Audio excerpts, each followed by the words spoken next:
To the case against Casey Anthony this evening and the mound of evidence released yesterday. Racy photos of Casey out partying could be a big help to the prosecution if they can prove they were taken during the time Kaylee was missing. We do have team coverage for you today. First, a WESH 2 reporter, Amanda Ober. And Amanda, do we know for sure when these photos were actually taken? Well, Martha, it depends on who you ask. According to the evidence documents that have been released, the latest photos of Casey bumping and grinding were taken at the Fusion nightclub on June 20th. That's after Kaylee went missing, but the defense disputes that claim.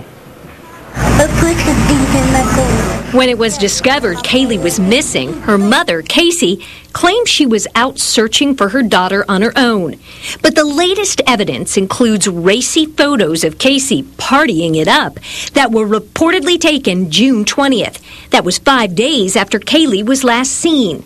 On NBC's Today Show, Judge Janine Pirro said the photos will be a key piece of evidence for prosecutors.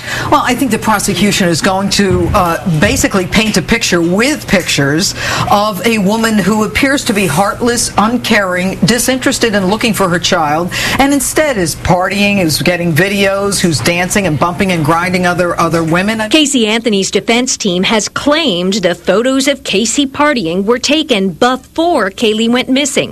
But there's also a videotape from a Blockbuster store that shows Casey and her boyfriend Tony Lazzaro arm in arm renting the action-adventure flick The Bank Job.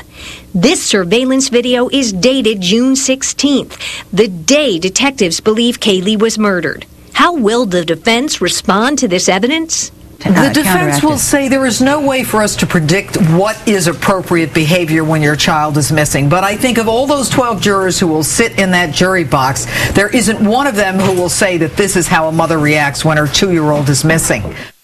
Now, also in yesterday's evidence are conflicting accounts from Roy Kronk, the meter reader who found Kaylee's remains, and Deputy Richard Kane, who was the first to check out Kronk's original tip. Coming up on WESH 2 News at 5, you'll hear how the two men contradict each other and why that could actually help Casey's defense. That's all at 5. For now, Amanda Ober reporting WESH 2 News. We will see you then, Amanda. Thank you. And for the very first time, we are hearing from inside the jail. WESH 2 reporter Erica Washington gives us the first-hand account of what happened when Casey learned Kaylee's remains had been discovered. For the first time, we are hearing how Casey responded once she learned her daughter Kaylee's body was found.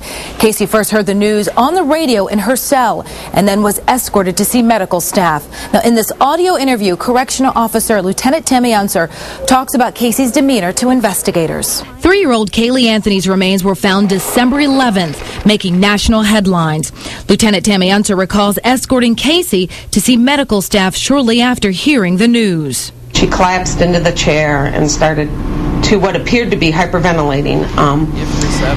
She lost her breath. We told her a couple of times to take some deep breaths. She was got real shallow breathing. Lieutenant Unser says Casey kept her head in her hands, not really looking at the news on TV, but listening closely. She never appeared to be crying, but continued to breathe very rapidly, very fast. Casey was moved to another room within the Orange County Jail, but didn't want to be alone and asked Lieutenant Unser to stay with her. Lieutenant Unser says that she started talking very fast, but not about the case. This isn't surreal. I can't cry. I can't break down and cry because this isn't real. And then she started talking about football.